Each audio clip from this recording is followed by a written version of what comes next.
So you want an EU-related job. Maybe you've studied EU law or EU policies for it. Maybe you also moved to Brussels because you really want it, or you're somewhere gravitating around the EU bubble, and you sent a lot of applications for it. But nothing happens. No interviews, no feedback, just silence. And here's the uncomfortable truth. Many candidates who apply for EU-related jobs or for EU legal careers, they're not rejected because they lack the skills. They are rejected because they send the wrong signals.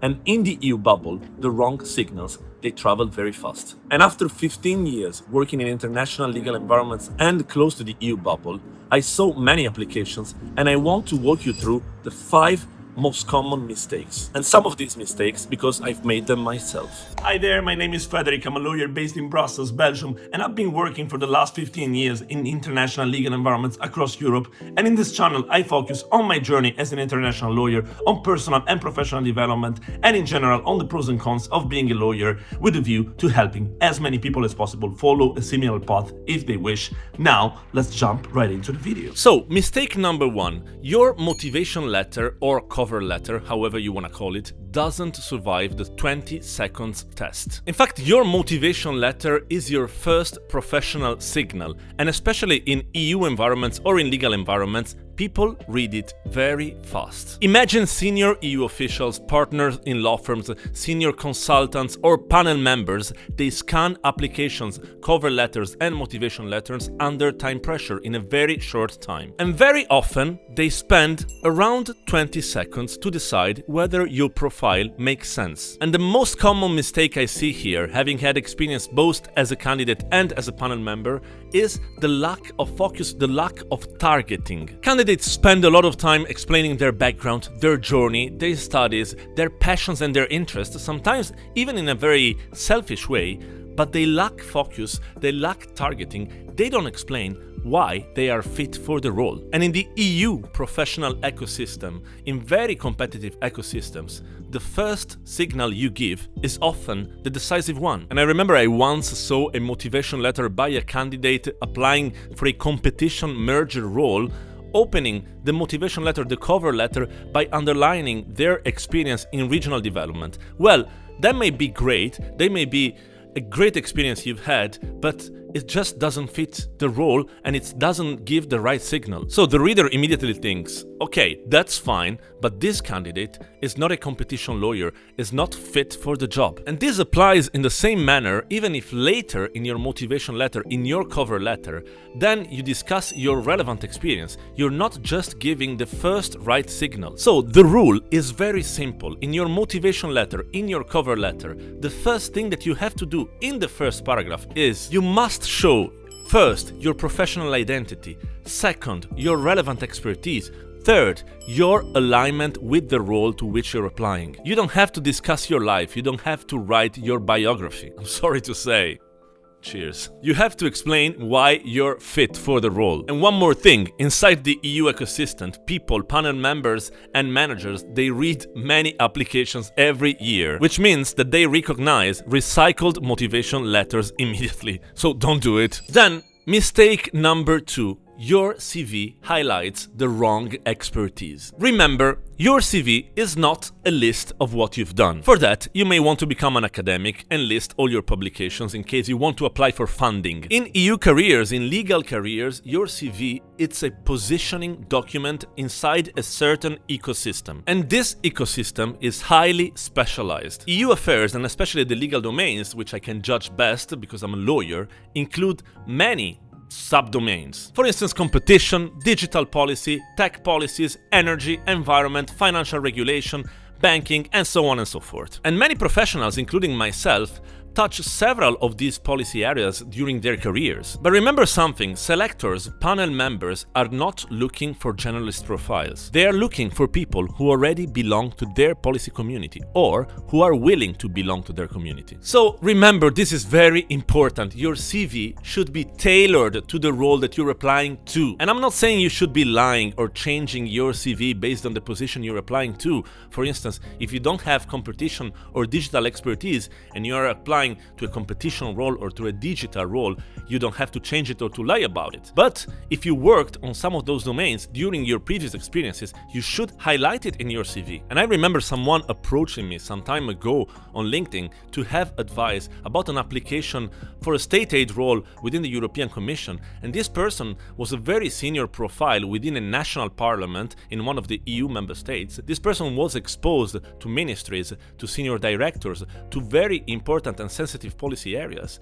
But in their CV, they were stressing their regional experience, their funding experience, not their state aid, their competition experience, which they should have done. So even if they had a very strong profile, they were applying to a state aid position by highlighting their experience on Horizon programs and research funding. It doesn't make sense. Now, any experience, Horizon or whatever else, can be very relevant, can be very useful. The selector thinks this person has a research policy profile. And the paradox was that this person had quite a lot of exposure to state aid cases and to state aid policy, but simply they were not highlighting it properly. Again, like the example in the motivation or cover letter, these people, they were not signaling it clearly in their CVs. And in EU and legal recruitment, signaling is enormously important. Your CV should answer one question for the reader: can this person step into this policy role tomorrow? So when you prepare a CV for an EU-related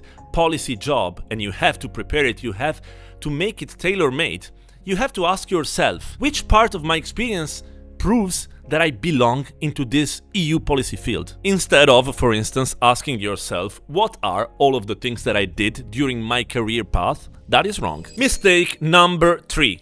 Applying randomly to EU jobs, and several ones. So indeed, another common mistake is applying randomly. People see vacancies and they immediately apply. For instance, they see vacancies that mention EU affairs, legal EU officer, policy specialist in this or that policy area, and they just apply. And then they repeat the process again and again and again. But the problem, as I said, is that EU careers are highly specialized and do not work well with random applications. Because, as I said again, the EU professional world is a very small ecosystem. And especially in areas like EU law, competition law, financial regulation, I can judge by experience, people know each other, they know everyone, and you realize it's a very small ecosystem. In fact, you see a lot of people constantly moving between EU institutions, law firms, lobbying firms, consultancies, trade associations, and so on and so forth. And if you want to belong to that policy, to that legal domain, your name circulates very fast, long before you're hired. And I personally have experience of applications that I sent when I was younger and where I have not been selected,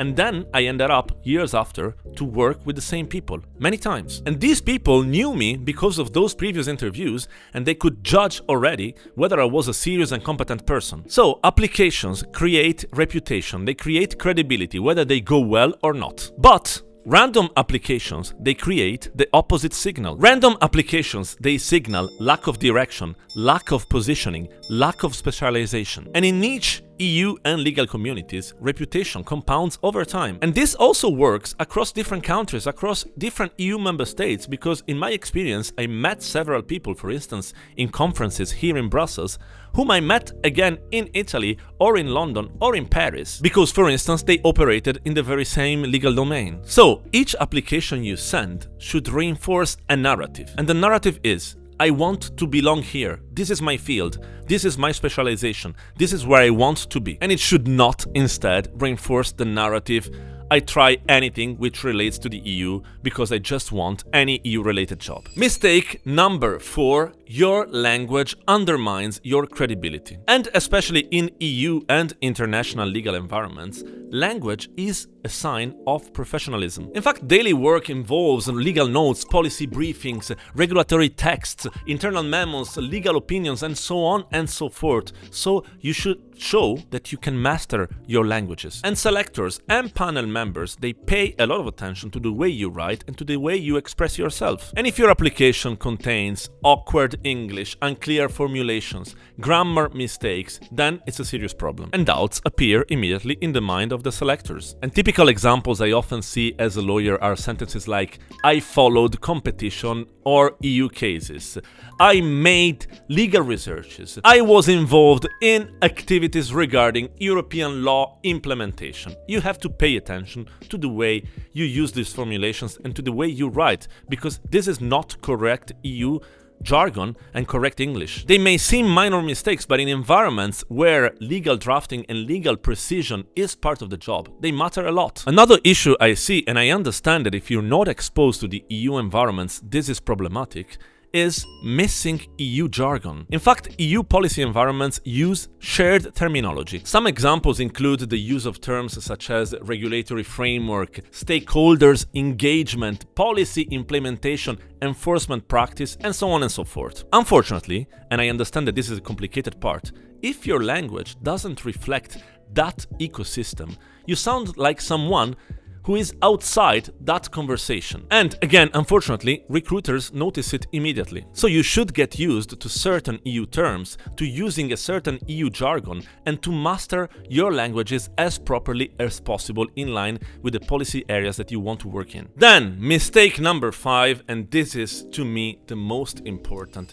You have the wrong mindset about EU careers. In fact, I see a lot of people, and I'm approached by a lot of people who want a EU job because of salary, prestige, proximity with the EU institutions, the idea to work in Brussels, the idea to work in Europe. But that's a wrong approach. And I don't want to be misunderstood. There is nothing wrong in wanting all of those things, but EU careers reward something else. I think, in my experience, EU careers reward people who are genuinely interested in those legal or policy fields. And if your motivation is superficial because it's too much linked, for instance, to some of those things that I said, prestige, salary, or the idea to have a certain status, it will appear somewhere. And as I said, it will appear in generic motivation letters, unclear CVs, random applications that lead nowhere. And this is because subconsciously, you're not answering the real question you should ask to yourself. And the question should be, is this the professional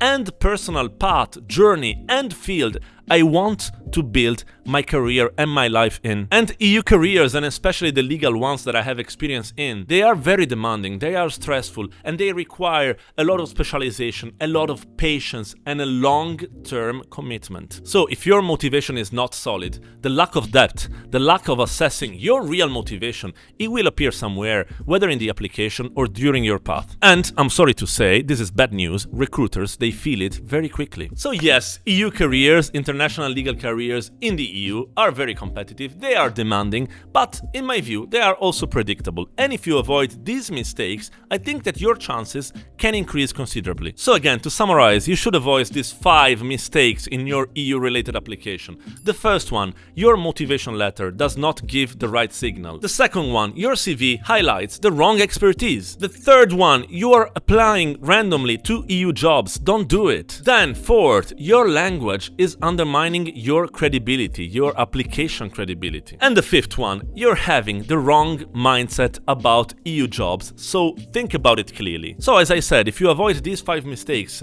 and especially in the motivation letter and in your CV, your chances can increase a lot. And if you enjoyed this video, please like, comment, and subscribe to the channel. It would help me very much in my YouTube journey. And let me know in the comments which of these 5 mistakes is the most common in EU-related applications. Please drop it in the comments. See you in the next video. To the next one.